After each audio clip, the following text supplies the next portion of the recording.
দীর্ঘ প্রতীক্ষার পর বাংলাদেশে চালু হতে যাচ্ছে বিশ্বজুড়ে জনপ্রিয় ডিজিটাল পেমেন্ট সেবা গুগল পে। সংশ্লিষ্ট সূত্রে জানা গেছে, আগামী 1 মাসের মধ্যেই এই সেবা দেশের ডিজিটাল লেনদেন ব্যবস্থায় তাদের কার্যক্রম শুরু করবে। এই সেবা চালুর মাধ্যমে বাংলাদেশের স্মার্টফোন ব্যবহারকারীরা তাদের হাতে থাকা ডিভাইসকে একটি পূর্ণাঙ্গ ডিজিটাল ওয়ালেট হিসেবে ব্যবহার করতে পারবেন। এর ফলে আলাদা করে ডেবিট বা ক্রেডিট কার্ড বহন করার প্রয়োজনীয়তা অনেকাংশে কমে যাবে। আকাশপথে টিকিট থেকে শুরু করে দৈনন্দিন কেনাকাটা, এমনকি সিনেমা দেখার টিকিটও এখন মোবাইল ফোনের মাধ্যমেই পরিশোধ করা সম্ভব।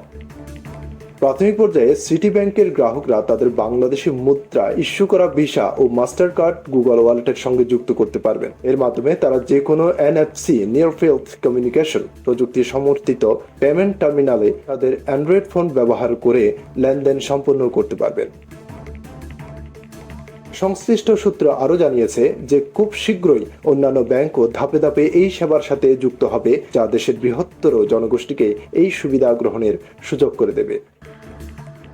এতদিন ধরে বাংলাদেশের ব্যাংকিং অবকাঠামোর সাথে গুগল ওয়ালেটের সমন্বয় না থাকায় এই সেবাটি আনুষ্ঠানিকভাবে চালু করা সম্ভব হয়নি। তবে বিশেষ করে শহরাঞ্চলে প্রযুক্তি সচেতন ব্যবহারকারীদের মধ্যে NFC পেমেন্টের চাহিদা ক্রমশ বাড়ছিল।